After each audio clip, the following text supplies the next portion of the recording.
오늘 유병 이사장의 특강은 지금 이 시점에서 정말 중요한 하나 어떤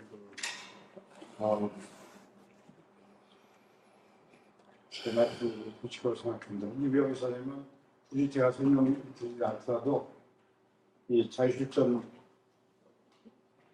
자유실천연합 이사장 오래 하셨고, 그리고 지금 15K를 이끌고 계신 우리 시대의 참 지성이 있습니다. 자, 이병 이사장 박수.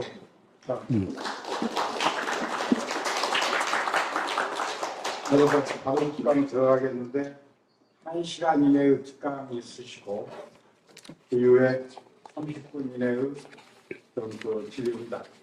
그래서 7시 반 이전에 다들 답변하도록 하겠습니다. 상당히 요새 시국도 뒤숭숭하고 한데 이럴 때일수록 우리가 좀 차분하게 긴 생각도 좀 하지 않을 수가 없을 겁니다. 최근에 여러분들도 2023년 76주기 목량 기일을 맞아서 아마 여러분들도 굉장히 착잡했을 거예요. 그 홍범도 장군 그 흉상을 육군사관학교에서 뭐 철거한다 이런 일도 있었고, 홍범도 장군의 훈격 그리고 목량여운형 선생의 훈격도 재조정하겠다 뭐 이런 말들이 또 나왔었어요. 이렇게 훈격을 격화시킨다는 말까지 망언을 이제 쏟아놓고 있는데, 그 윤석열 정권이 어디까지 우리나라의 국격을 그야말로 망가뜨릴지 좀 걱정스럽습니다. 윤석열 대통령은 지난 연초에 9.19 군사합의를 효력정지하도록 검토하라 이렇게 지시했죠. 그리고 6월 달에는 그 김영호 통일부 장관, 그리고 이번에 새로 임명된 9월 달에 임명된 신원식 국방부 장관도 9.19 군사합의가 폐기되는 게 바람직하다 뭐 이런 얘기를 했습니다. 뭐 아는 분은 다 아시겠지만 9.19 군사합의라는 거는 남북이 양쪽에 그 우발적인 실수로 그 충돌이 일어나거나 그런 것을 막기 위해서 1918년 9월 19일 날 그 문재인 대통령과 김정은 국무위원장이 평양에서 만났을 때 합의를 한 겁니다. 이건 상당히 구체적으로 이 남북 양쪽의 군사적 충돌이 만약에 우발적으로라도 있을 경우에는 서로 이렇게 충돌을 피할 수 있는 안전장치를 만들어 놓은 건데, 이거를 그렇게 합의가 되는 게 참 쉽지 않은 일인데, 이거를 효력정지를 시킨다는 거는 도발을 하겠다는 사인을 주는 거나 마찬가지란 말이에요. 안 돼 있으면 그걸 하느라고 애를 써야 되는데, 돼 있는 걸 다시 풀어버리겠다고 하는 거는 이건 뭔가 하여튼 도발을 하겠다 하는 것을 그쪽에 사인을 보내는 거나 마찬가지라고 봅니다. 이렇게 될 경우 뭐 우리가 신문에 다 나는 걸 보고 있듯이 한국군은 그 대북 방송 같은 거 이런 것을 그냥 하겠다는 거 아니에요? 삐라 막 날리겠다는 거고.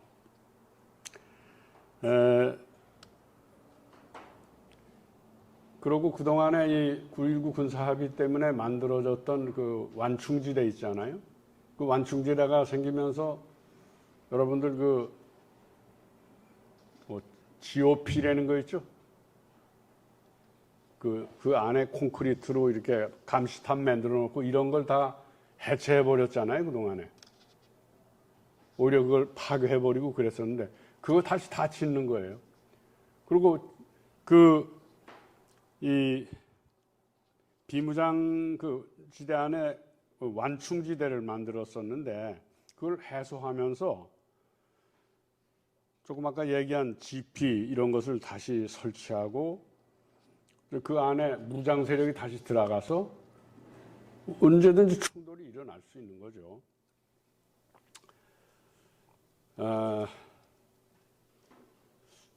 이제 이런 거는 지금 한미일 군사 동맹이 저렇게 확고하게 맺어지면서 그 긴장 고조 추세의 일환이란 말이죠. 이거는 뭐라고 그럴까요? 이때까지는 한미가 북한군과 이렇게 맞닥뜨려 있었다면 일본과 한국 사이의 군사적 협력이라고 할까요? 이런 것이 굉장히 이제 강하게 맺어지면서 미국, 일본과 함께 한국군이 북한군과 마주하게 된다는 그런 뜻이 있는 건데 그렇게 되니까 북도 가만히 있을 순 없어서 그랬는지 하여튼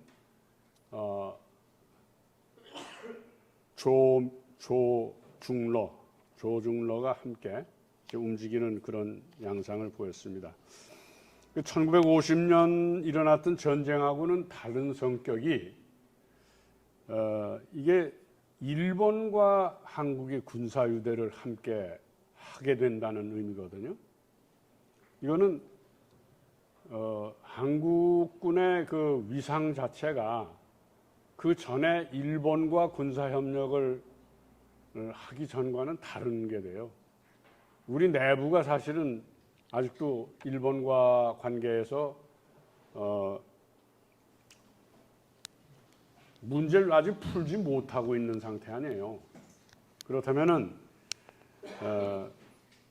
우리가 북중러하고 군사적 대결을 하는데 미국, 일본과만 하던 때하고 일본이 거기 다시 끼어서 남쪽하고 북쪽 세력의 대치가 이루어질 경우 아마 도덕적 명분 같은 게 굉장히 이쪽이 어려워지는 게 될 거라고 봅니다. 전 이거를 하여튼 한국의 존재 근거의 새로운 내상 안에서 이 탈이 나는 거예요. 왜냐하면 우리 군대가 그런 걸 안 받아들이는 경우에 뭐 군대 내는 게 이제 지휘체가 있으니까 받아들이겠지만 안 받아들일 경우엔 북에 겨누는 총구를 일본군에게 겨눌 수도 있는 거란 말이에요. 한반도 안에서 그런 일이 벌어질 경우에 이제 그런 거를 우리 내부에서 이렇게 이견이 이루어지지 군사 지휘 체계가 완전하게 이루어지지 못하는 경우가 생길 거라는 걸 각오를 해야 될 겁니다. 그렇다면 그동안 아주 힘겹게 성취한 이런 남북 간의 합의 이거는 절대로 존중되어야 합니다.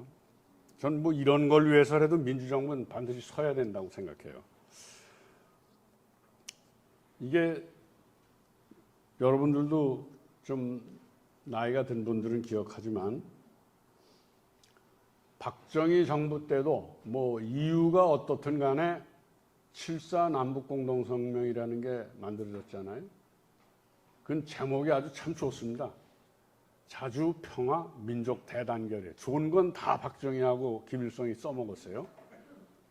그런데 그 72년 7월 4일 날 합의가 있었을 때 깜짝 놀랐어요. 우리 그때.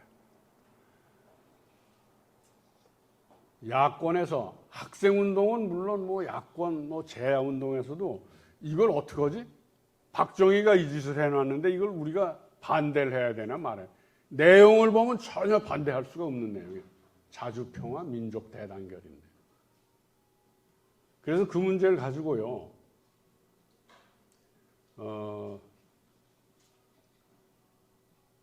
그때 야당이죠. 신민당하고 제야 이런 분들이 토의를 했는데 야당은 도저히 저 독재자가 한 걸 우리가 동의할 수 없다. 그리고 제일 먼저 제야에서 장준하 선생이 찬성을 했어요.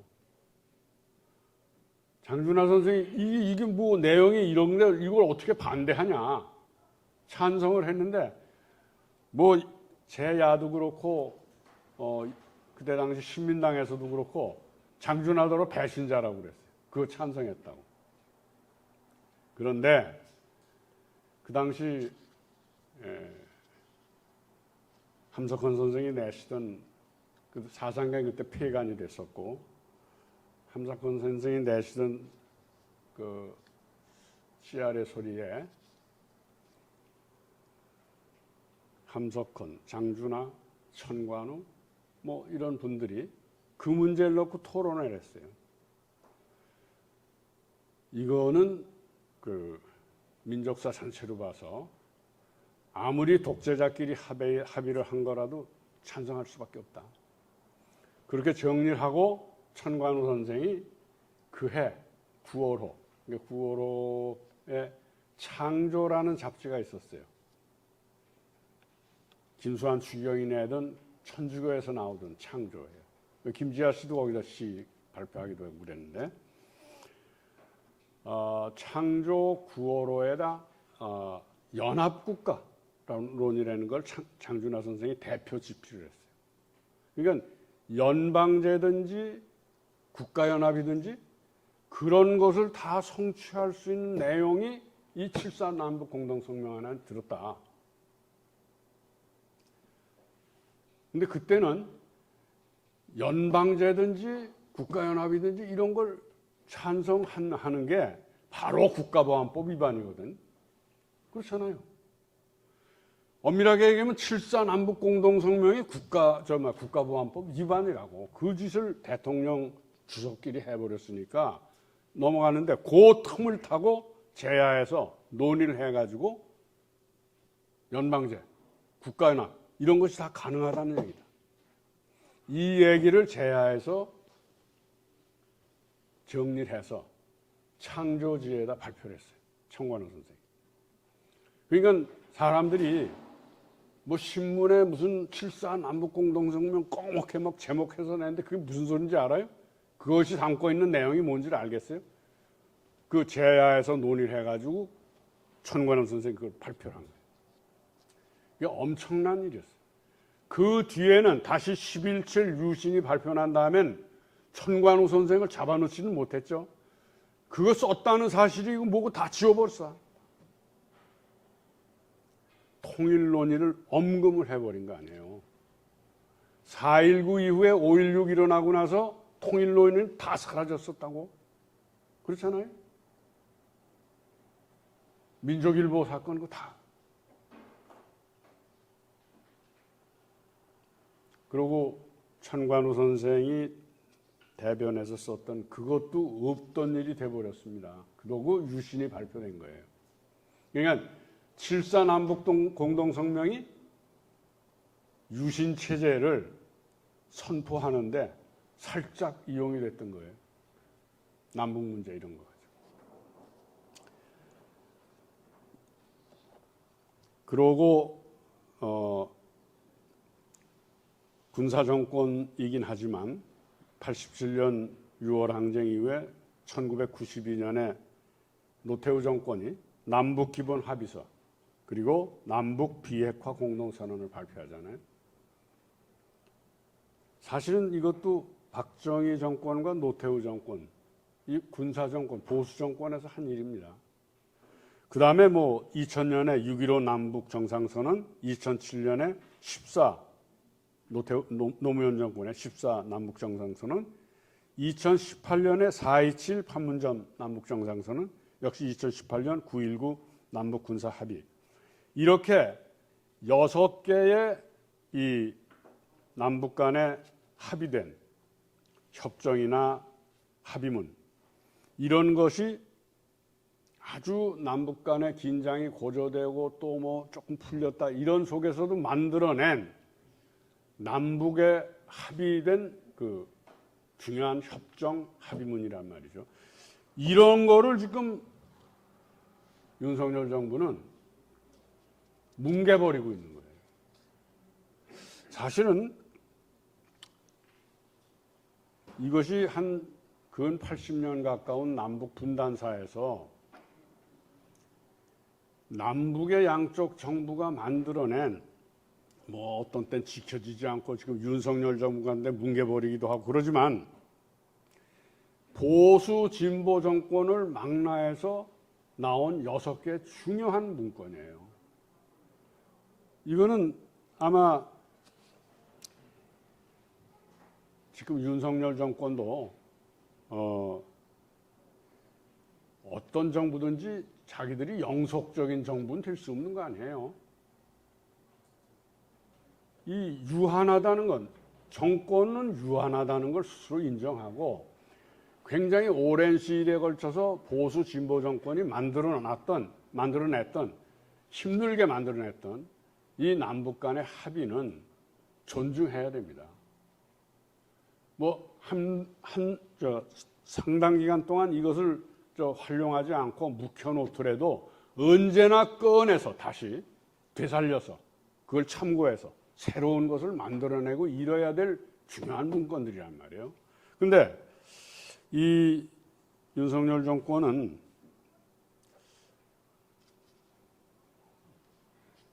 한 치 앞을 내다보지도 못하고 한 치 뒤를 돌아보지도 못하는 그야말로 이 청명관이 같은 그런 정권이 아닌가 생각을 합니다.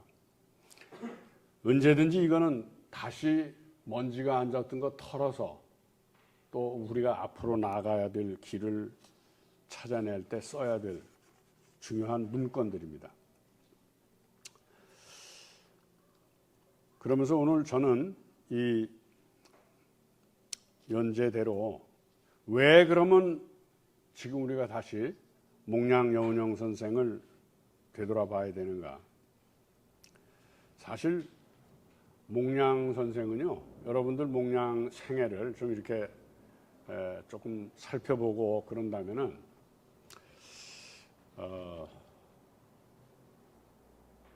뭐랄까요? 우리 독립운동사에서 국제교섭이라든지 외교라든지 이런 부분에서는 걸출한 인물이에요. 걸출한. 그리고 배포도 굉장히 대단히 큰 분이었고 여기 뭐 몽양기념사업회는 다 아시는 사실인데요. 1919년 3.1운동이 일어난 다음에 일제가 조선에 대한 통치 방식을 바꾼다고 해서 문화정책이라는 걸 내세웠잖아요. 그리고 몽양여운형 선생을 일본 수도로 초청을 하지 않습니까? 근데 그 초청을 했는데 그 초청받은 사실 때문에 그러니까 우리 임시정부 안에서 상해 임시정부 안에서 대경론이 벌어져요. 어떻게 한국의 독립운동가가 일본 제국 수도에 가서 그들과 대화를 하느냐. 이거 완전히 그들에게 우리가 설득당하러 가는 게 아니냐. 대다수가 반대를 했어요. 몽양이 도쿄행 하는 거에 대해서. 그때 국무령이 누구였습니까? 도산안창호였거든요. 도산안창호는 백범이 김규식 선생을 파리 강화회의에 그때 임시정부가 안 서 있을 때요.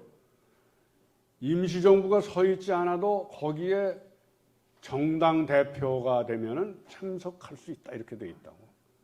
왜냐하면 그땐 정부가 없는 나라들이 참 많잖아요. 그래서 신한청년당이라는 걸 그야말로 급조를 해서 몽양이 목량여운형이 총무가 돼가지고 막 청년들, 막 장덕수라든지 조동호 선생, 최익한 선생 등등 많은 분들을 모아서 신한청년당을 만들고 자기가 대표인데 그걸 자기를 치워버리고 김규식 선생을 대표로 만들어서 파리 강화마을에 보낸 거예요. 김규식 선생은 미국 유학 경력이 있어가지고 영어, 외국어를 굉장히 잘하는 분입니다. 그렇게 해서 그 임시정부가 이제 만들어지면서 자연스럽게 김규식 선생이 임시정부 대표까지 된 거예요. 그리고 상당히 많은 수의 그 장덕수를 비롯해서 조동호 선생이나 최익한 선생 등등 이런 분들이 일본 유학생들, 도쿄 유학생들을 움직여서 독립선언을 하게 만들라고 글로 보내죠. 그리고 목량 자신은 어디로 갔냐면 우라디보스톡, 연해주와 길림 쪽 이쪽으로 가서 그쪽에 무장항쟁을 하고 있는 많은 사람들을 만나서 무장항쟁도 필요하고 외교적으로 대한민국 국민들을 대변할 수 있는 임시정부도 반드시 필요하니까 여기서 나이 드신 분들은 상해로 갑시다. 그래서 그때 이동영, 김동삼 맞지? 김동삼 여기 국사학과가 앉아있으면 물어봐야 돼. 함부로 얘기했단 저 사람한테 혼난다고 나죠. 이런 분들을 그 신채호 선생 이런 분들을 모시고 기차를 타고 만주를 건너오는 도중에 3.1운동 소식을 들은 거예요. 이분들이. 얼마나 감격했겠어요. 그때 그 기차를 누구 차로 타고 온지 아세요? 체코군이 그 레닌 이 공산주의 정권을 무너뜨리기 위해서 미국, 영국, 프랑스, 일본, 체코 이 5국 간섭이라는 게 있어요. 5나라가 그 레닌 정부를 무너뜨리기 위해서 그 프랑스, 영국군은 크리미아, 요새 우크라이나에 크리미아 반도로 상륙을 해서 모스크바나 페테르부르크를 쳐들어가려고 그러고 미국하고 일본은 이 동아시아 쪽, 연해주 쪽으로 상륙을 했어요. 그런데 체코군은 유럽 쪽에서 싸우다가 어떻게 이 레닌군한테 밀려서 동아시아 쪽으로 밀려왔다고 기차를 타고? 근데 이 사람들은 그 시베리아서부터 유럽까지 전부 레닌군이 다 장악을 해버리니까 기차를 타고 돌아갈 수가 없는 거예요. 체코군이. 미군이나 일본군은 그냥 나가면 되잖아요. 그래서 이 체코군이 가지고 있는 무기, 싸우려고 가져왔던 무기가 엄청나게 많이 우라디보스토크에 쌓여 있었어요. 그거를 최재형 선생이라고 있죠?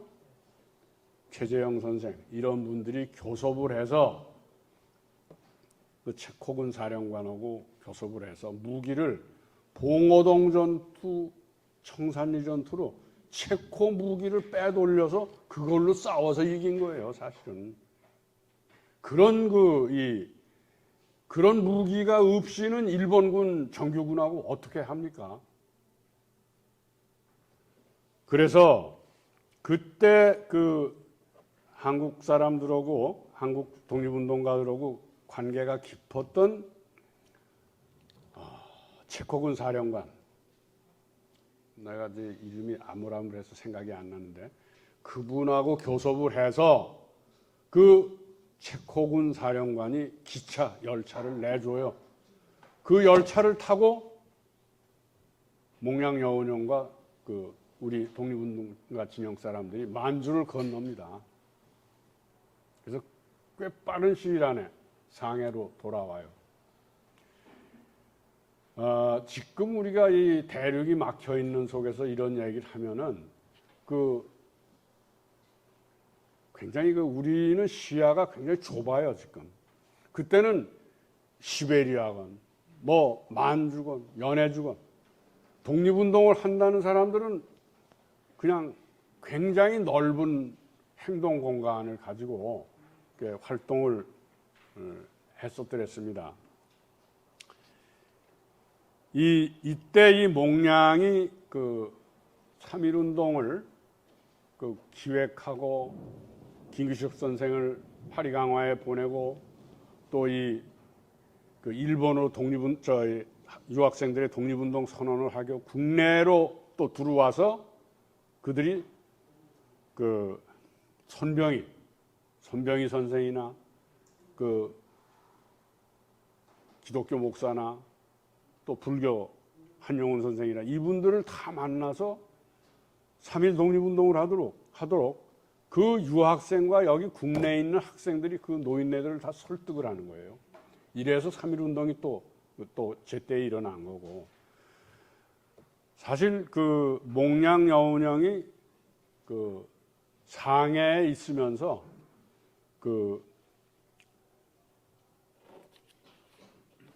김규식 선생을 평화회의에 보내고 또 국내로 들여보내고 사실 기획을 한 셈입니다. 3.1운동 문제를. 그랬는데 일본도 3.1운동이 끝난 다음에 정보 수집을 다 했을 거 아니에요. 또 영국도 프랑스도 1차 세계대전이 끝난 다음에 식민지 대중들의 저항이 거세지니까 그들을 설득하기 위해서 여기선 문화정책이라는 건 나타났죠. 한국 조선에서는. 그런데 전부 이 인도나 이런 데서도 자치운동인 이런 걸로 또 다 나타났잖아요. 그래서 그들이 상해 임시정부 요인들 중에 몽량을 자치정치하는데 나이도 젊고 설득력도 있고 그러니까 설득하려고 끌어들인 거예요. 근데 그거를 몽량이 독단적으로 가고 그럴 수 없으니까 임시정부하고 상의했는데 대다수가 반대를 했어요. 이 안창호 선생, 이 양반만 보내자. 여운형이면 견뎌내고 충분히 설득하고 올 거다. 미리 다 돌아올 수 있는 걸 약속받고 뭐 이렇게 해서 일본으로 가셨는데 조선을 들려가겠다고 그래요.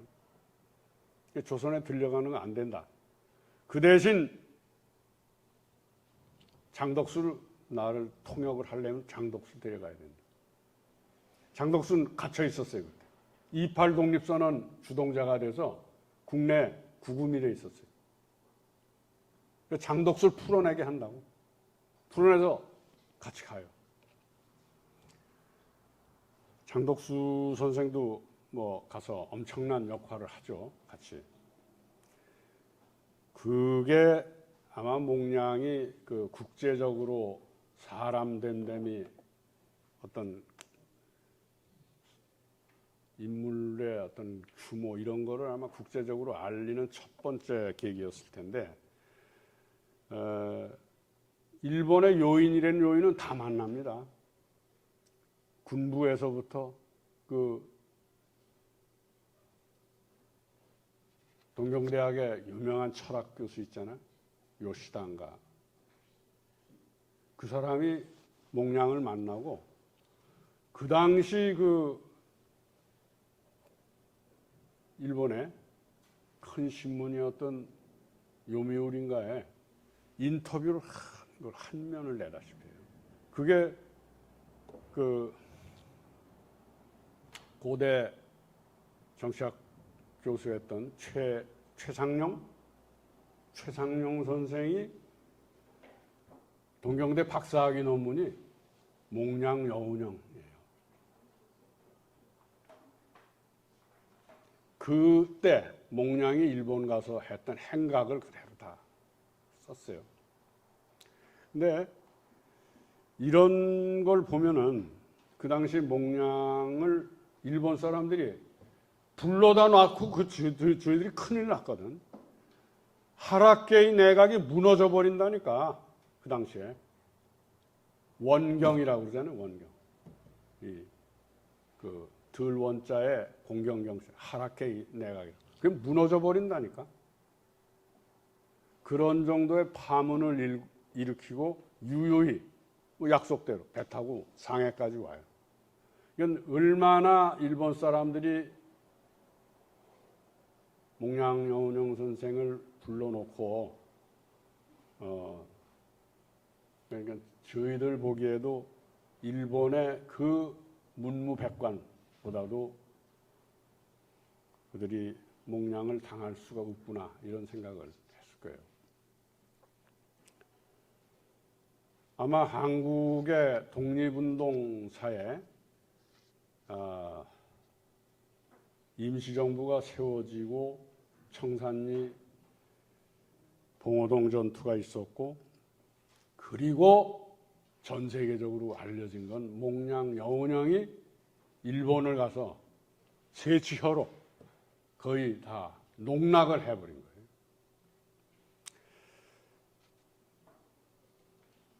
얼마나 외교적으로 이분이 출중한 인물인가를 아마 지금도 목량 기념사 앞에 있는 기록만으로도 그걸 살펴보면 알 수 있을 거예요. 그리고 1922년에 두 번째 외교적 행각을 한 게 그 동방 노력자 대회라고 그러기도 하고 동방 피압박 민족 대회라고 그러기도 하고 이것이 모스크바와 페테르부르크에서 열렸던 겁니다. 그러니까 동아시아, 동남아시아, 뭐 인도 여기까지 피압박 그 식민지 나라들 대표들 모두 레닌 정부가 모스크바, 페테르부르크로 불러 모아서 그때 이제 이 목량이 거기 참석을 하죠.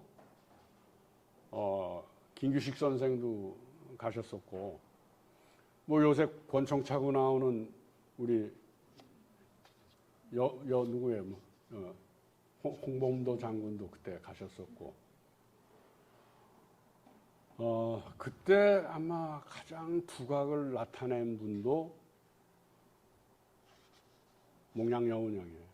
레닌이 두 차례 만나자고 그랬어요.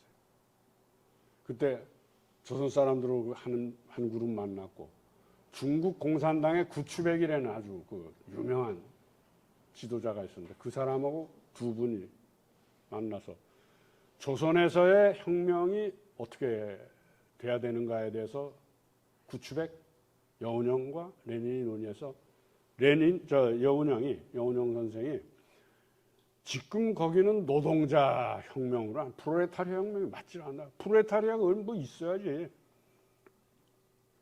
농민혁명이 주로 될 수밖에 없다. 그거에 레닌이 동의했어요. 그래서 그 뒤에 소련 공산당 쪽에서도 목량에 대한 평가가 굉장히 높았다. 뭐 이런 얘기입니다. 1922년에 그 동방 노력자 대회 그 이후에. 그리고 또 한 번 그 뒤에 국내에 잡혀 들어와서 감옥살이하고 또 뭡니까 이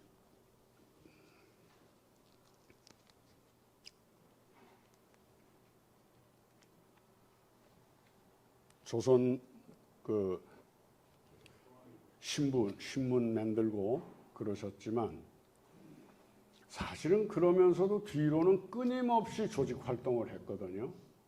뭐 체육계를 통해서라든지 이렇게 하셨는데 뭐 무엇보다도 이 치안유지법으로 들락날락 구속 석방을 거듭하면서 건국동맹을 준비하신 거죠. 건국동맹을.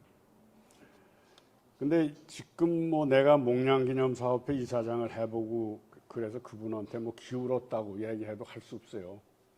그 당시에 일제 말이 되면서 1940년대 들면서 박헌영 선생을 비롯한 공산당도 전부 지하로 해서 다 쉬어버리거든요. 유일하게 독립운동가로 국내에서 뭐 가끔은 일본 사람도 만나고 뭐 이러면서 조직운동을 했던 분은 몽량이 거의 유일해요. 거의 유일해요. 농민들 쪽도 그렇고 그 가나안 농군 하던 김용기 선생 그런 분들이나 뭐 청년들 그 체육인들 중에 끊임없이 그 활동들을 해오셨단 말이에요. 근데 또 한 번 크게 이분이 그 역할을 할 뻔하다가 못한 게 1947년에 돌아가기 전이죠. 그 인도의 네루 수상이 인도에서 범아시아 회의를 하자. 그러니까 식민지 피압박 민족들이 모여서 범아시아 회의를 하자. 이런 것을 위해서 딱 여운형 선생을 찍어서 조선의 대표로 보내달라. 이것을 미 군정에다가 요청했어요. 그 미 군정에서 어떤 생각에서 그랬는지 몰라도 몽량에게 인도에 가지 않겠냐. 가겠다. 그래서 가겠다고 다 준비를 했어요. 그런데 그 당시에 남로당 3당 합당을 하느라고 몽량이 원래 이끌던 조선인민당 여기가 쪼각이 나가지고 상당히 많은 젊은이들이나 그런 사람들이 남로당 쪽으로 합류를 하러 가고 남아있던 인사들로 근민당이라는 걸 만들었어요. 조선인민당이 쪼그라들어서 근로인민당이 됐단 말이죠. 그런데 근로인민당 안에도 조선인민당으로 가야 될 사람들이 다 안 가고 몽량의 발목을 잡기 위해서 남아 있었단 말이지. 극좌 성향 사람들. 이 사람들이 절대 몽량이 미국이 권하는 인도행은 가지 말아야 된다. 라고 해서 못 가게 만들어요. 저는 사실은 그때 그 몽량이 그 사람들의 소화병적인 그런 근시안적인 만류를 듣지 않고 갔어야 된다고 봐요. 몽량 그때 좌우 양쪽의 그 대립 속에서 북에는 지금 뭐 북대로 정권을 수립 준비하고 있고 남은 이승만이 뭐 정업 발언 이후에 그냥 막 나가고 있을 때 아니에요? 테러 막 하고 그런 속에서 남로당까지 이렇게 몽량을 고립시키기 위해서 그럴 때 이분 생각은 인도만 가는 게 아니라 미국이나 유럽까지 다녀올 생각을 한 거예요. 그러니까 외교 행각을 세계적인 외교 행각을 하면서 조선이 남북으로 분열되는 그 분단 정부를 양쪽에 세우는 게 아니라 통일 임시정부라도 세워야 된다는 것을 전 세계적으로 아마 호소를 할 생각을 했던 것 같아요. 그렇게 했어야 된다고 봐요. 몽량의 가장 그 장점인 그 외교 교섭 그리고 설득력 이것이 좌절된 거라고 봅니다. 저는 그때 근민당 안에서 몽량을 인도 회의에 가지 못하도록 한 거는 혹시 그것이 이 남쪽 안에서 좌파의 대표 세력으로 몽량이 부각되는 것을 막으려는 시도이지 않았는가 이렇게 생각해요. 그리고 혹시라도 북에서도 정권을 거의 수립할 준비를 하고 있었을 텐데 몽량이 이제 그런 것이 오히려 스케줄에 차질 같은 걸 빚지 않을까 이런 생각도 할 수 있었다고 봅니다. 이런 것이 몽양의 그런 것을 초지일관 밀고 나가시지 못한 것도 그 주변에 있는 사람들의 책임도 크지 않았을까 봅니다. 이렇게 남북은 분단이 되고 전쟁을 치르고 뭐 몽양 같은 분이나 백범 같은 분이 다 암살당하고 이제 뭐 분단 정부로 이제 막 달려가는 그런 세월이 계속된 거죠. 그런데 오랜 세월을 그렇게 살다가 뭐 4.19는 잠깐 있다가 끝난 것이고 그 다음에 5.16이 또 일어났으니까 87년 6월 항쟁이 일어난 이후에 이거는 상당히 오랜 세월에 걸쳐서 축적이 된 역량이 87년 6월 항쟁 성공으로 이게 한국 사회에 급격한 변화를 가져온 건데 이거는 당연히 그 통일운동 쪽으로 87년 6월 항쟁 이후에 그 대중적인 고양이 일어났습니다. 노태우 정부도 그걸 어쩔 수 없었어요. 그래서 왜 이른바 노태우 정부도 남북 대화뿐만 아니라 북방정책이라는 것도 하게 되죠. 북방정책은 딴 게 아니고 러시아와 중국과 외교관계를 트기 위한 노력을 하는 겁니다. 또 북과도 남북기본합의서에 합의를 하고 또 이 남북 이 비핵화 공동선언이라는 것도 하죠.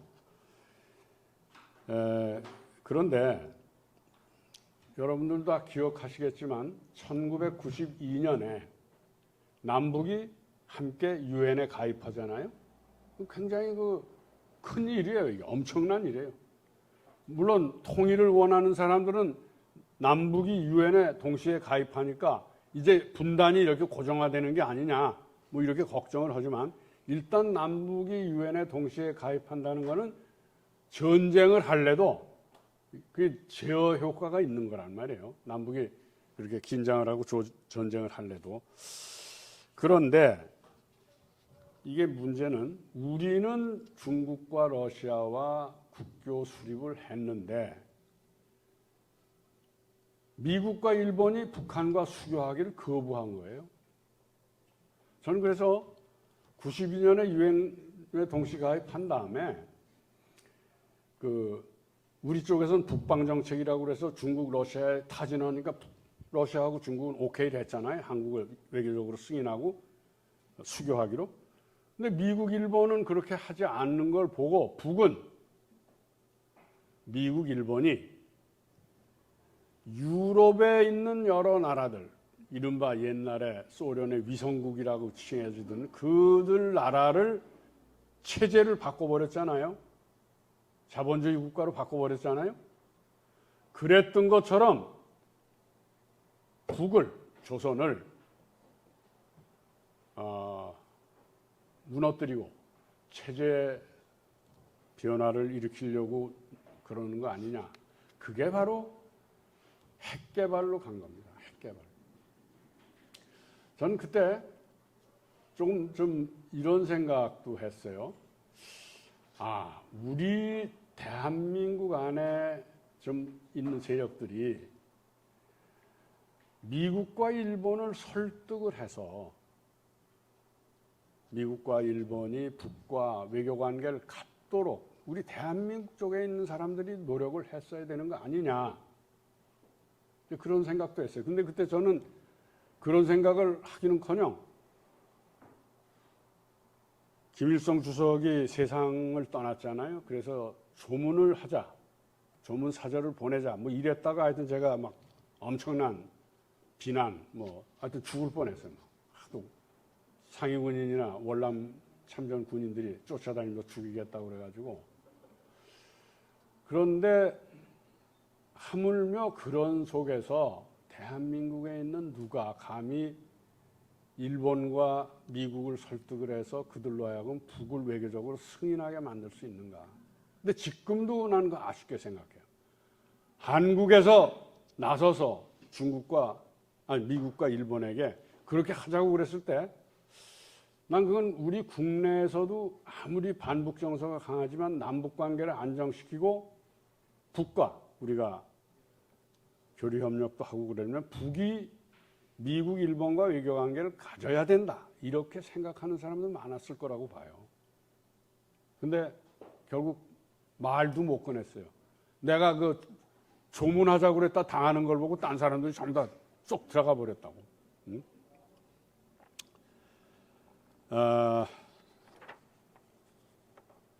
이러면서 북은 핵 개발을 한다고 하고 고난의 행군을 하고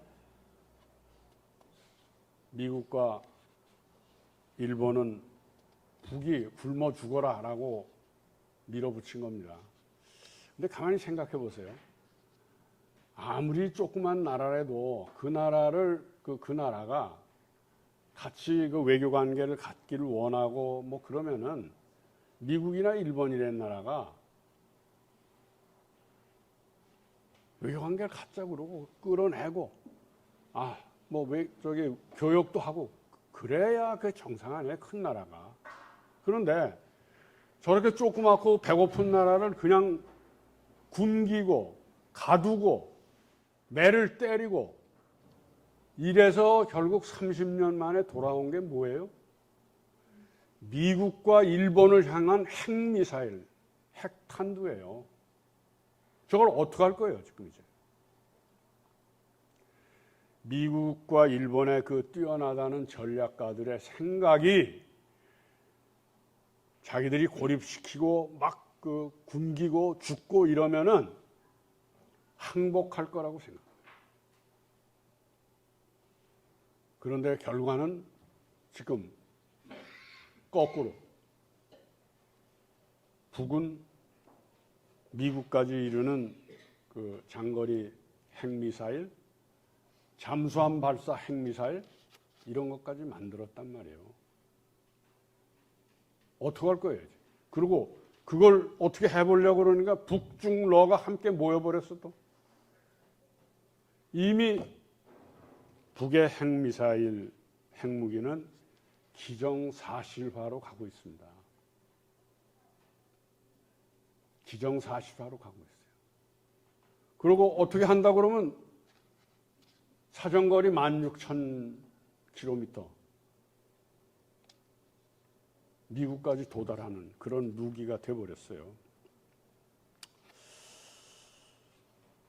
그러면 이제 어떻게 해야 되나?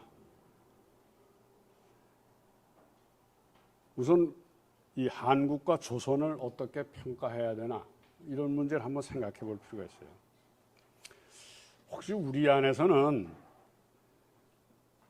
외세에 의해 분열된 한반도 운명에 분노를 터뜨리고 통일을 바로 달성하지 못한 것에 비통해하는 뭐 이게 일반적인 감정일 거예요. 예? 그리고 갈라진 한국과 조선이 극단적으로 대립 갈등하는 것 이것 때문에도 또 통탄을 하고 그렇잖아요. 우리 대부분 그렇잖아요. 근데 이러고만 앉아 있을 거예요. 통탄하고 앉아. 조선 놈은 할 수 없다. 한국 놈은 할 수 없다. 남들이 시키는 대로 싸움질이나 하고 욕만 하고.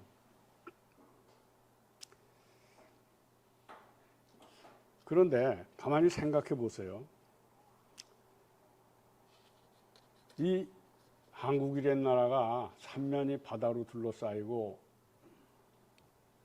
북쪽은 철조망으로 꽉 막혀 있고 세계 최강의 미군이 수만 명이 주둔해 있고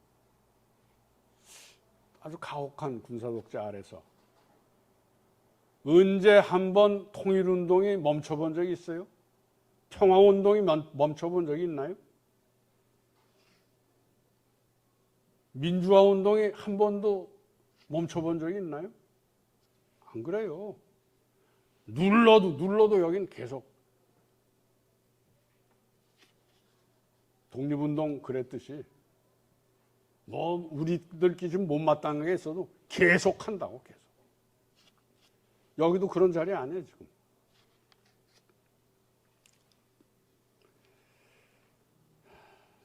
어찌됐건 이 한국이란 나라는 이 민주화, 산업화, 문화국가 이런 걸로 개발도상국으로부터 선진국 이미 들어섰어요. 일본은 우리보다 굉장히 지금 뒤떨어져 있습니다. 실질 소득까지 그래요. 일본은 지금 임금이, 젊은이들 임금이 한 10년째 그대로 정체되어 있어요. 실질 국민 소득이 낮아요, 한국보다.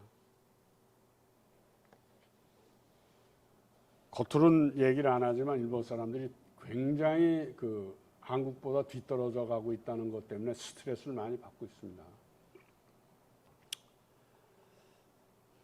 뭐 우리는 그렇다고 그러고 조선, 북도 어쨌든 북쪽은 미군처럼 강대국군이 거기 주둔해 있질 않잖아요.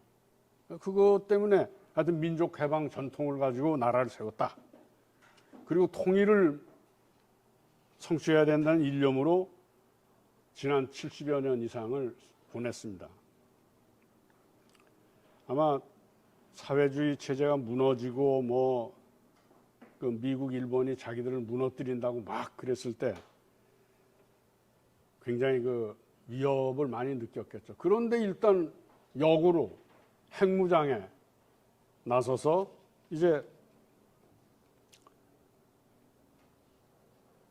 미국이 건드릴 수도 없는 나라가 돼버렸잖아요.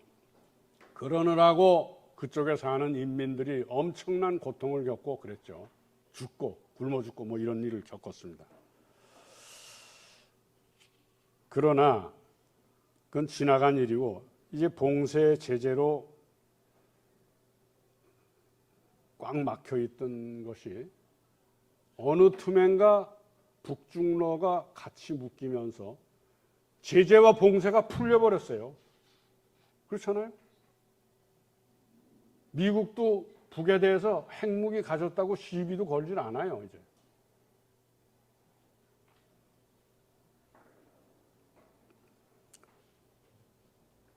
지금 다들 평가는 그래요. 북 나름대로 능력 있고 신속한 발전 가능성을 갖추고 있다. 이것이 국제적인 평가입니다. 앞으로 제재 봉쇄 이런 것이 무의미해지고 북쪽으로 철도나 도로나 이런 걸 통해서 굉장히 많은 물품이 들어가고 나오고 한다는 게 드러나고 있습니다. 근데 전 지금서부터 얘기하는 건 순제 개인적인 견해라고 보시고 이렇게 낮게 평가를 해주셔도 괜찮습니다. 한국은 첫째 앞으로 한반도 평화, 민주주의, 복지시장 경제 이런 것을 정책으로 가지고 있는 민주진보 세력이 집권해야만 한반도 평화 공존과 교류협력 정책을 지속시킬 수 있습니다. 우리 안에서 남북 대화, 교류협력 자체를 거부하는 극우 세력들을 이쪽 민주진보 세력들이 집권을 해가지고 남남 대화로 그들을 설득해야 됩니다. 어쩔 수가 없어요. 이쪽이 집권하고 그들을 대화를 거부해도 여러 방법을 통해서 그들을 설득하고 우리들 사이에 있는 상호불신을 해소해 가야 됩니다. 그리고 보수 세력과 진보 세력이 상호 인정을 하도록 저는 그것도 이쪽이 상당 기간을 집권을 하면서 그렇게 할 수밖에 없다고 봅니다. 둘째로는 이 민주진보 연합 세력이 상당 기간에 걸쳐서 미국과 협상을 통해서 이번에는 전시작전 통제권을 반드시 환수해야 됩니다. 그게 전제예요. 요새 군인들 그 국정감사한다고 그럴 때 홍범도 장군 문제 이렇게 났을 때 국회의원들한테 눈을 부라리고 뜨고 덤비잖아요. 바로 이 전시작전권이 환수되어 있지 않기 때문에 그런 거예요. 한국 정부가 군에 대한 통수권을 완전히 가지고 있지 못해서 그런 거예요. 이걸 반드시 찾아와야 한국군이 한국 정부에게 순종을 하게 됩니다. 아마 여러분들은 믿지 않으실지 몰라도 지금은 어떤지 그 확인을 못 하겠는데 한국군 장성이 진급을 하려면은 미 8군 사령관의 사인이 있어야 됩니다. 그건 제가 군복무하면서 확인한 일이에요. 믿기지 않죠? 믿기지 않죠? 사실이에요. 근데 지금도 그런지 뭐 지금 별로 달라지지 않았을 거예요. 이런 현실을 알고 우리 현실을 봐야 돼요. 그리고 전시작전권을 환수하되 미군 주둔 조건에 대해서도 이제 협상을 해가야 됩니다. 언제까지 있을 거냐? 그 안에 나갈 거냐? 뭐 이런 것까지 확인해 놔야 돼요. 그러질 않고는 우리가 한반도 평화를 온전하게 가져가기가 힘듭니다.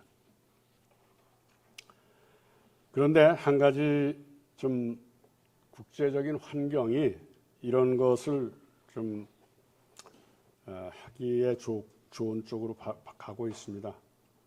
요새 이제 흔히 얘기하는 글로벌 사우스라고 지구의 남반부 국가들, 개발도상국들이 주류를 형성하는 이 그룹.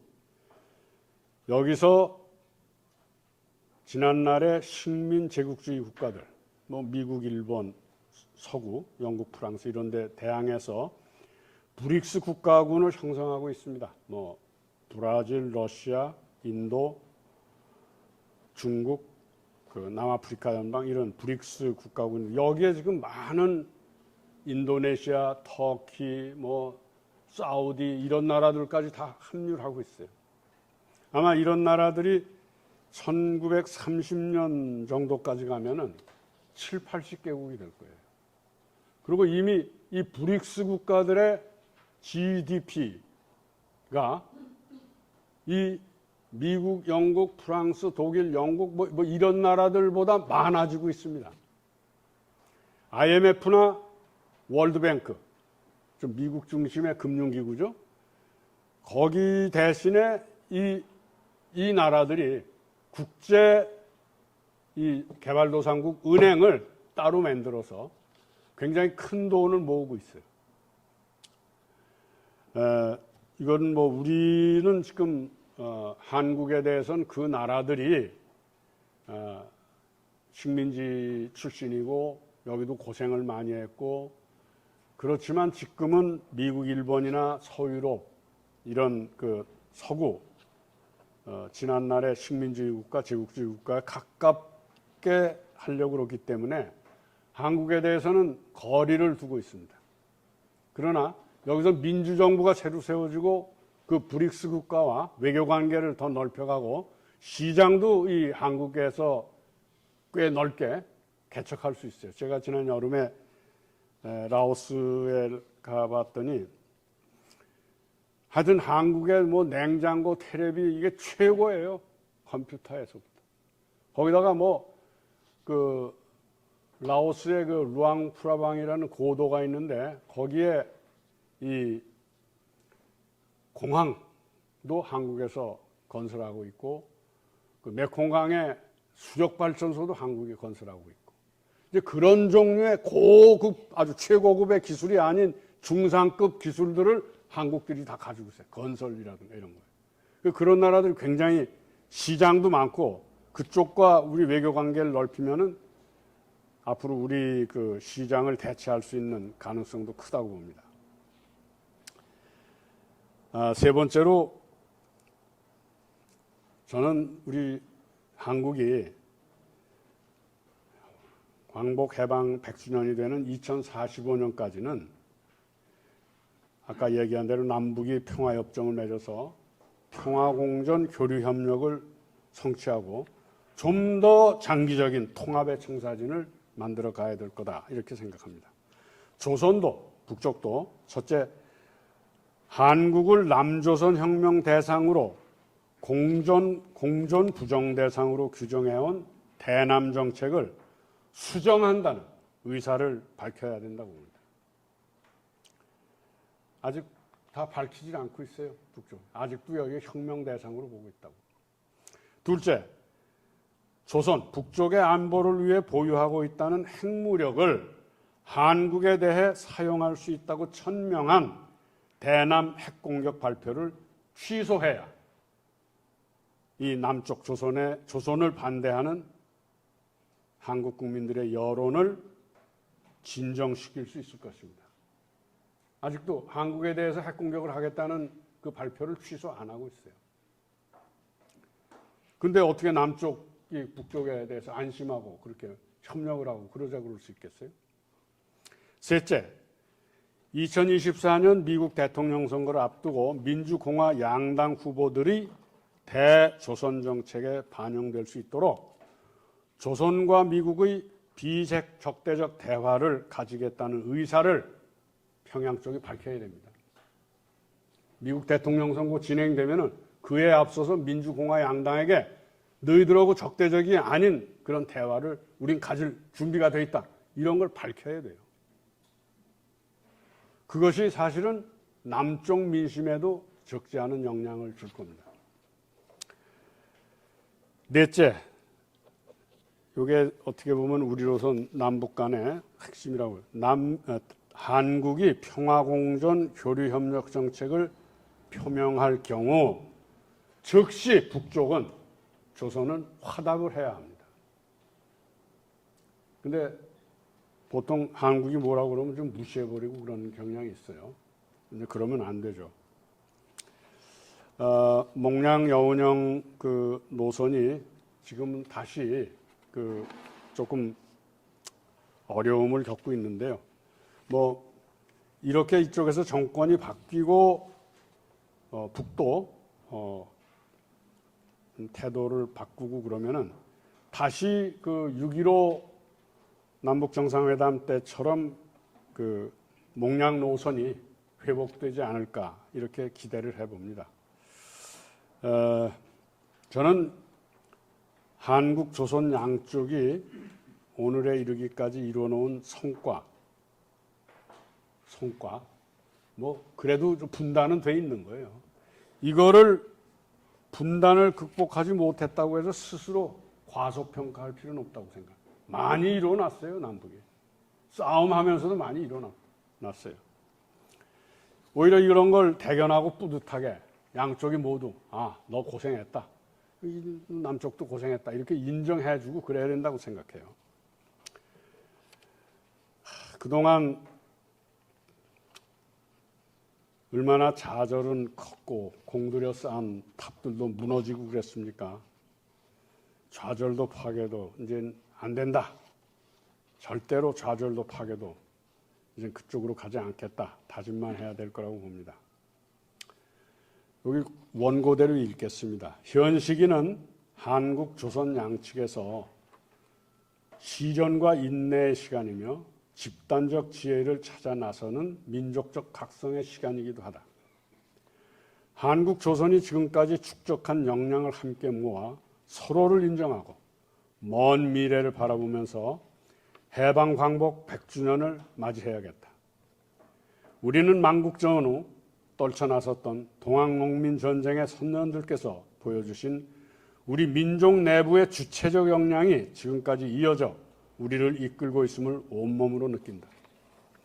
이 내재적 주체 역량이 한국과 조선의 민족적 각성을 통해 우리를 막아서는 마지막 장의 사슬을 마침내 끊어낼 것이다. 해방 광복 100주년 되는 2045년에는 한국, 조선 사이에 평화협정을 통해 평화공존 교류협력을 평화적으로 성취해낼 것이다. 그리고 꿈은 더 커질 것이다. 이 대단원이 몽양 여운형 선생의 노선이 실현되는 것이리라고 생각한다. 우리는 쉬지 않을 것이다. 이상 감사합니다.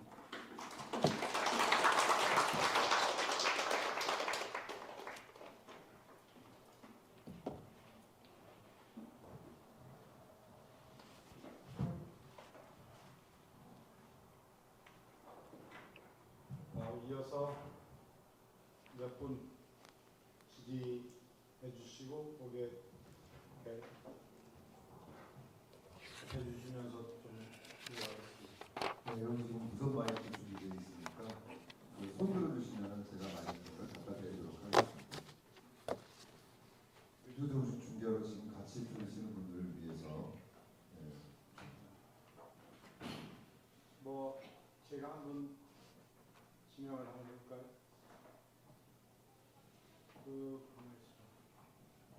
윤범기 위원장 먼저 일어나셨나요?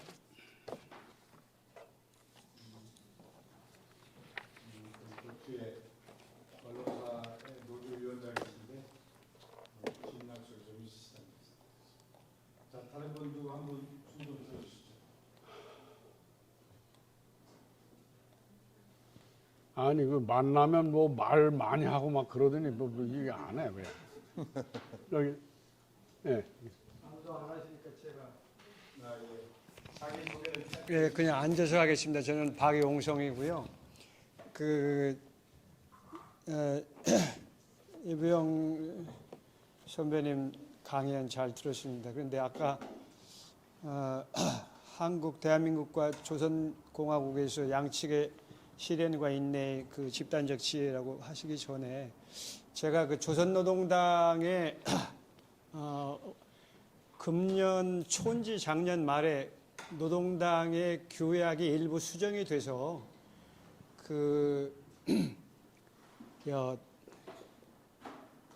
갑자기 말이 생각이 안 나는데 남반부를 남한을 타도의 대상으로 하는 거에 대해서는 그 언어가 일부 수정이 됐습니다. 그것을 드러내는 것이 예. 대한민국 국호를 정확히 얘기를 하고 있어요. 대한민국 국호를 정확히 표현하고 있다. 북도. 예. 그래서 저도 오늘 조선이라고 다 표현을 했어요. 예. 한국 조선. 예. 그리고 한 군데에서는 뭐 원고에는 조선민주주의 인민공화국 이렇게까지 저도 표현을 했는데 네. 북이 대한민국이라고 그러는데 우리도 왜 그쪽에 국호를 쓰지 말고 북괴 이렇게 불러야 돼요? 안 되잖아요. 네, 맞습니다. 네.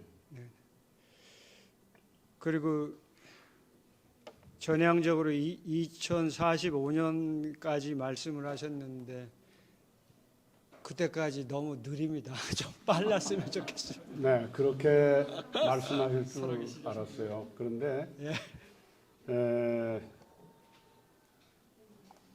우리 민주 진보 진영에서 너무 급히 얘기를 하면은 그거에 대한 역반응이랄까 이런 게 커요.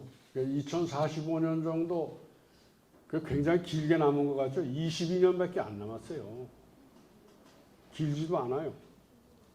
중국 경우에는 1949년에 중화인민공화국이 수립됐잖아요. 그런데 그 사람들이 2049년을 자기들의 소강사회, 그러니까 다 먹고 잘 사는 사회를 성취한다고 100년의 시간을 두고 계획을 세워요. 기억하시죠? 네네. 그러니까 우리는 지금도 사실 얼마나 불안합니까? 언제 또 윤석열이가 무슨 짓을 할지도 모르는 상황인데 요 다음 정권을 민주진보 정권이 만들어지고 그러고도 너무 빨리 하질 않고 국민들 설득해가면서 그 보수 세력하고 남남 대화부터 하겠다는 거 아니에요. 남남. 그러려면 2045년도 그렇게 긴 시간이 아니에요. 물론 뭐 그때 우리 같은 사람은 살아있지도 않겠지만. 근데 요즘요, 이런 얘기를 제가 몇 군데에서 했더니,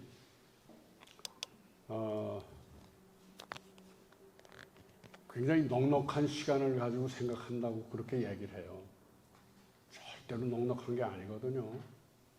이것도 전 짧다고 생각해요. 그리고 이거는 우리가 민주진보 정권이 연합을 해서 안정적인 의석을 가지고 대통령까지도 이렇게 정권 교체를 해서 잡고 갈 때 가능한 일이거든요. 그 얼마나 힘든 일이에요. 너무 이렇게 몰아쳐서 가지 않도록 오히려 심호흡을 좀 쉬면서 가야 안 되겠나 이런 생각을 합니다. 자, 다른 분. 네, 네, 황규식입니다. 이몽양 사업회 부이사장 맡고 있습니다. 오랜만에 우리 이사장님 강연 들으니까 감회가 새롭습니다. 우렁우렁한 목소리로 강연해 주셔서 잘 들었습니다. 그리고 특히 긴 안목으로 우리가 통일을 준비해야 된다 말씀에 저는 공감합니다. 최근에 정전 70주년 이 통일운동을 하는 우리 제야 진보 세력의 운동 형태를 보면서 드는 생각이 좀 많았습니다. 지금 이제 이사님께서 말씀하신 것처럼 남북 대화나 교류 협력 자체를 거부하는 극우 세력과 남남 대화를 해야 된다. 남한이 통일되지 않는 상태에서 남북한이 통일될 수 있겠는가 이런 사실 의문을 가질 수 있거든요. 그런데 이제 우리 진보 운동 세력, 특히 통일 운동을 하는 진보 운동 세력들은 보면 좀 그런 것이 좀 부족하지 않나 이런 느낌을 제가 많이 받았습니다. 우리 진보 운동 내부에서는 충분히 공감할 수 있는 것이지만 일반 국민들이 공감하기에는 너무 앞서 나간다거나 이런 것들이 있지 않는가. 그런 것이 결국은 오히려 거부뿐만 아니라 소위 중도적인 국민들한테도 거부감을 줄 수 있는 이런 식의 통일운동 방식이 아닌가 하는 우려가 제 개인적으로는 있었습니다. 그래서 이제 우리 또 이 제야운동의 선배님이시고 어른으로서 이런 진보적인 통일운동 세력에 대해서 지금 이렇게 말씀하신 기조에서 좀 한 말씀 해주시면 감사하겠습니다. 제가 오늘 여기 오기 전에 감리교 신학대학 감신대라고 있잖아요. 거기서 그동안 통일신학 이런 거를 굉장히 강조하시던 박순경 선생님 3주기 추도식 겸 출판기념회를 하는데 다녀왔어요. 박순경 선생님은 기독교 신학자로서도 드물게 보는 통일운동가고 굉장하신 분이죠. 이론적으로. 그런 분이 계실 때마다 저는 가끔 불려가서 막지하다는 말이었어요. 안양에 관양동에 아파트가 있었거든요. 90이 넘은 할머니가 나도 열심히 하는데 당신처럼 젊은 말이야 70대 사람이 뭐하고 앉았는 거 그냥 막야단 치는 거예요. 네? 그러면 그냥 진땀이 난다고. 어머니 같은 분인데 나이가. 저는 그런들은 말씀을 하는데 1945년에 해방이 됐을 때 나라가 정말 금방 뭐가 되는 줄 알았대요. 그래서 자기는 연희 전문 간호학교를 다니면서 고학을 하느라고 처녀가 시체 염을 하고 이러면서도 공부를 했대요. 그리고 건준에 건국동맹에 들어가고. 그런데 해방되자마자 조금 있으니까 그냥 좌우로 쫙 갈라지면서 몽양 선생이 공격당하는 꼴을 본 거예요. 자긴 건국동맹 열심히 몽양 선생 나라를 위해서 이분을 앞세워서야 된다. 근데 이 해방이 된 게 어떤 경우에는 사람들 꿈이 다 깨져버리는 그런 충격을 받은 것 같아요. 그래서 감신대에서 교내에서 목량을 앞세워서 뭘 하자고 뭐 손팻말이지 이걸 들고 다니다 학교에서 쫓겨났대. 그리고 공부는 해야 되겠고 뭘 더 알아야 되겠고 그래서 서울대 철학과를 시험 봐서 또 들어갔대. 그러다 6.25가 나면서 그냥 탑도 팍 다 흩어져 버리고 그때 8.15를 맞았을 때 느꼈던 감격과 절망 이런 걸 다 말씀을 하시더라고. 그러니 뭐 어느 당, 뭐 우익, 좌익 이런 데 속하지 않은 많은 민중들이 그때도 8.15를 맞아서 환호작약을 했다 금방 그냥 나락으로 떨어져 버린 거예요. 왜냐? 우리가 국가 운명을 가지고 있질 못한 거 아니에요. 미소가 가지고 있었지. 그 당파라는 공산당이건 그때 뭐 무슨 이승만 당이건 그 무슨 힘이 있었겠어요. 저는 그래도 이번에 이 북도 그렇고 우리도 그렇고 민주진보 세력이 정권을 갖고 그러면은 중국이 뭐라든 뭐 미국이 뭐라든 우리끼리 평화협정을 맺어버리는 거예요.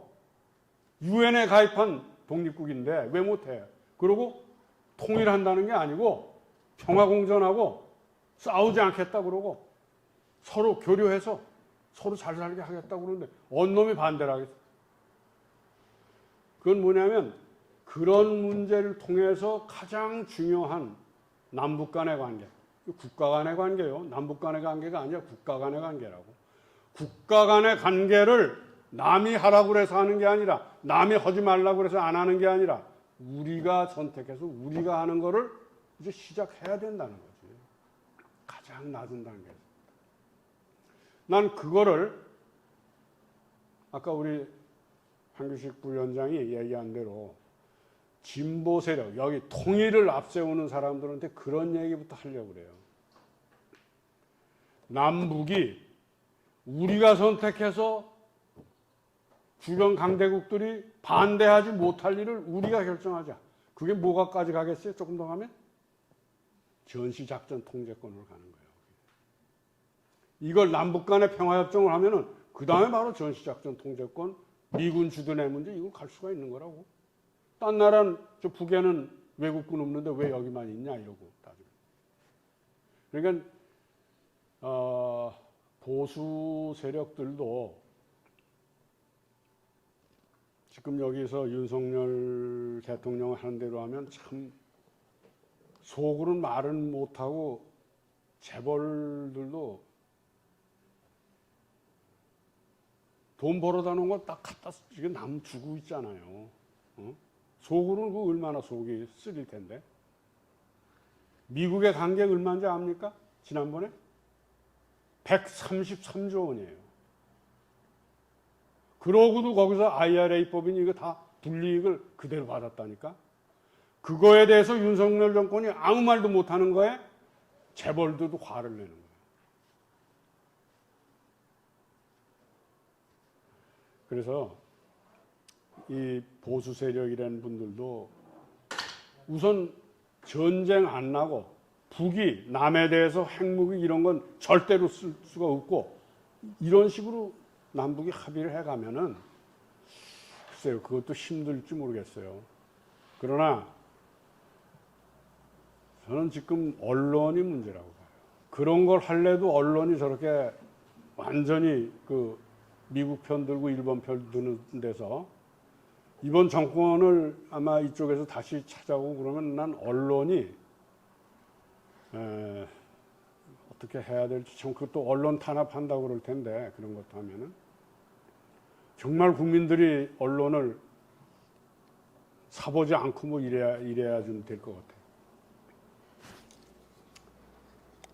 또 딴 분, 예. 양양 또 오랜만에 질문. 안녕하세요. 고맙습니다. 말씀 잘 들었고요. 저는 남양주에서 남양주 한반도 평화번영통일 남양주 시민회를 만들어서요. 공동 대표로 활동하고 있습니다. 오늘 말씀 잘 들었는데 아까 45년에 관련해서 그게 평화협정이라는 표현으로 이렇게 되어지기보다는 저는 그때 되면 남북 통일에 대한 통일정부 수립 이렇게 좀 목표가 되어져야 되지 않을까. 평화협정 문제는 좀 더 일찍 해낼 수 있지 않을까라는 생각이 들어서요. 45년 이렇게 평화협정으로 이렇게 말씀하시면 대단히 좀 멀리 보신다는 측면은 있지만 좀 현실적으로 좀 요구되어지는 지점에서 좀 너무 멀다 이런 느낌 하나 하고요. 그 다음에 또 하나는 여전히 이제 이번에 그 문재인 정부에서 9.19 평화 선언, 평양 선언을 하면서 이후에 이렇게 멈춰졌던 지점들이 있잖아요. 그것은 결국은 제가 볼 땐 이제 미국 그리고 핵무기 문제와 미국 관련해서의 문제일 것 같은데요. 그런 점에서 다음 정부가 문재인 정부 같은 정부가 세워진들 이 평화 협정의 문제나 통일의 문제에 접근할 수 있겠는가라고 하는 문제가 있어서 저는 문재인 정부를 넘어서는 정부 수립에 대한 우리의 고민이 있어야 될 것 같다라는 생각에서 이제 민주 진보라고 표현을 하셨는데 좀 더 진보적인 정부 수립에 대해서 우리가 고민해야 되지 않겠나라는 생각이 들거든요. 그렇지 않으면 뭐 작전권의 문제라든가 미국으로부터 좀 더 자유롭게 조금 더 자유롭게 우리가 독자적인 평화 통일의 문제를 접근하는데 한계를 또 노정할 거다라고 하는 문제의식이 있거든요. 여기에 대해서 말씀 듣고 싶습니다.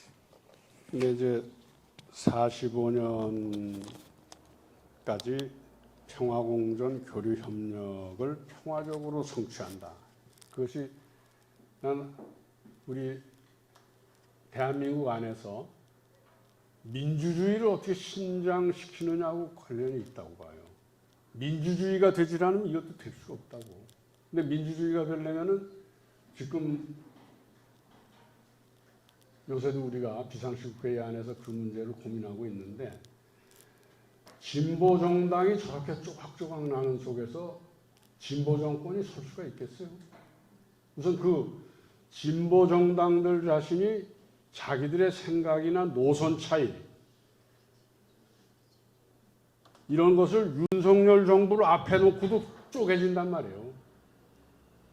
그런데 지금 노동자나 농민이나 영세 상공인이나 노인이나 청년이나 어떻게 보면 비기득권자들인데 이 사람들이 그렇게 어려운 속에서도 윤 정권에서 탄압당하고 이러는데도 진보 정당이 쪼개지고 있는데 그 사람들이 정권 교체를 위해서 합쳐진다? 그거 기대할 수 있겠냐? 이런 문제를 진보 세력들이 정권을 교체하기 위해서 그 사람들 자신이 정책 노선 같은 게 크게 문제될 것도 없는데 쪼개진단 말이죠. 그리고 안 되는 걸 민주당 쪽에만 이렇게 탓을 돌린단 말이에요. 난 그래서 이번에 민주 진보 정권으로 이렇게 정권이 국회가 우선 더 많이 그 의석을 차지할래도 하다못해 금방 통합이 안 되면 진보 선거 연합이라도 하나가 돼야 된다고 봐요. 하나가 돼야 된다. 그래야 민주당하고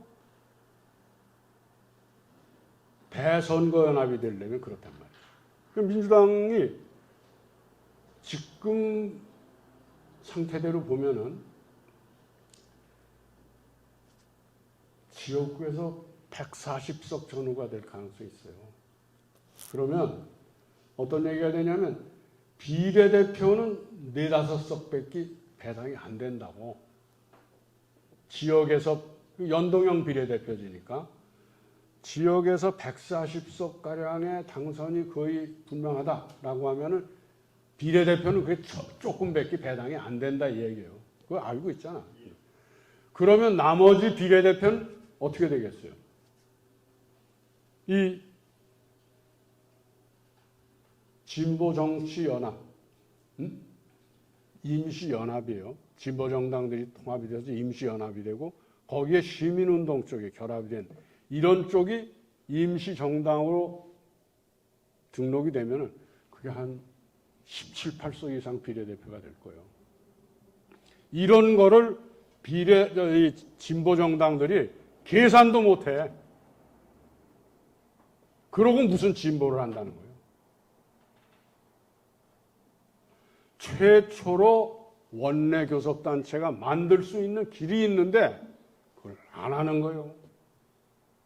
나처럼 이렇게 좀 이런저런 걸 보고 들여다보고 있는 사람 중에서는 저 사람들이 진보인가?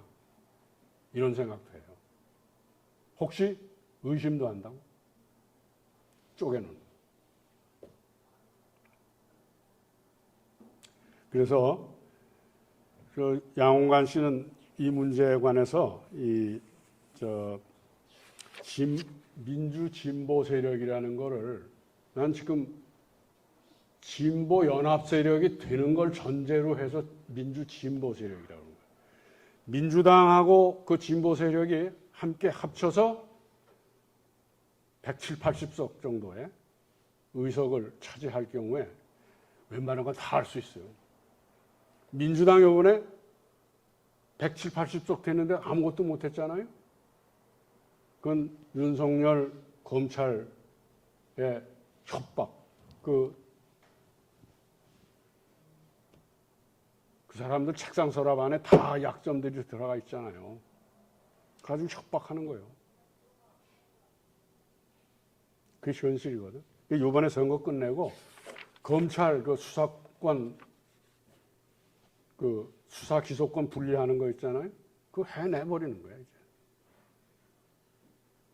그리고 검찰, 오히려 경찰 쪽에 수사권을 더 이렇게 주도록 하고 해서 그 검찰 세력의 저런 독선 같은 걸 좀 제압하고 그러면은 언론까지 다 할 수가 있다고 봐요. 그리고 그것이 남북 간의 그런 문제도 이제는 옛날 그 미국이 전두환이 같은 사람들 해서 광주 같은 거 하는 거 이제는 할 수가 없어. 이 브릭스 같은 국제 환경이 되고 그런 거를 아마 미국 군부가 한국 군부를 그 뒤에서 부추겨 가지고 그런 살육을 저지르고 그런 거 못해요. 이제 어려워져. 난 이번에 의석을 좀 대거 좀 이렇게 획득하고 해서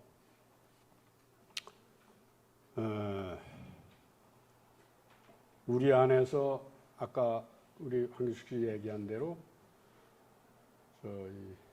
진보 보수 간의 대화 그걸 합리적으로 해서 그들도 절대로 뭐 정권이 바뀐다고 그래서 경제적 이해관계 같은 것을 손해 불이익을 준다든지 그런 촌스러운 짓도 안 하고 하면 돼요.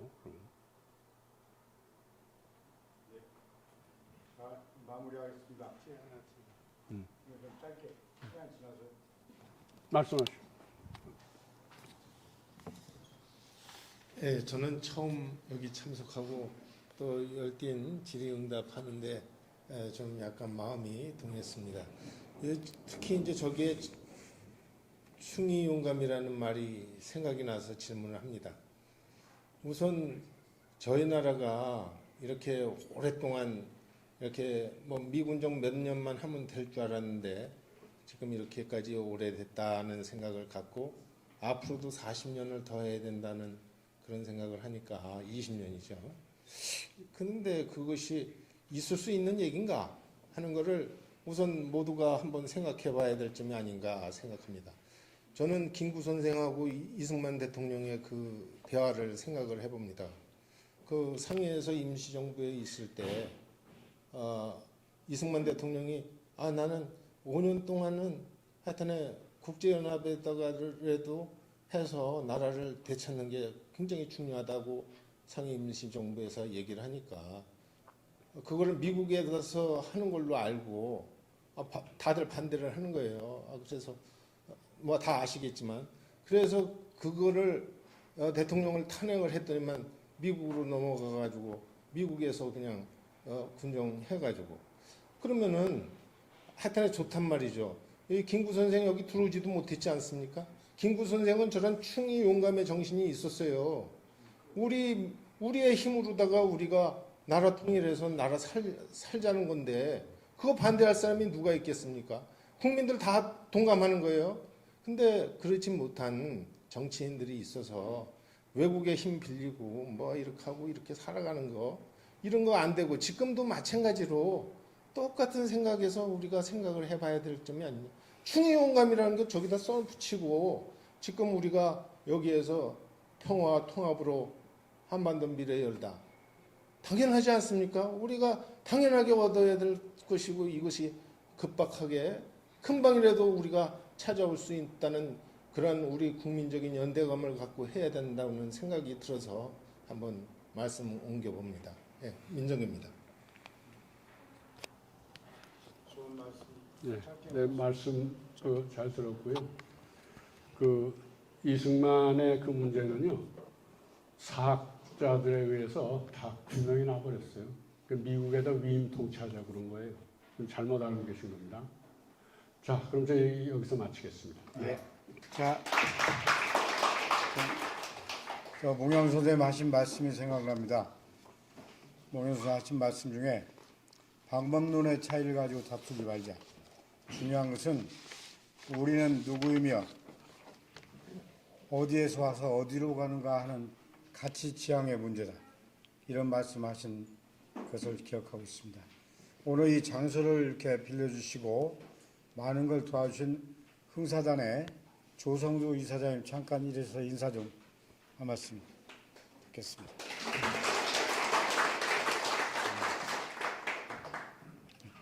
저 몽양 선생님도 코수염이 너무 멋있지만 도산 선생님도 저렇게 멋있는 거 오늘 다시 세상 알았습니다.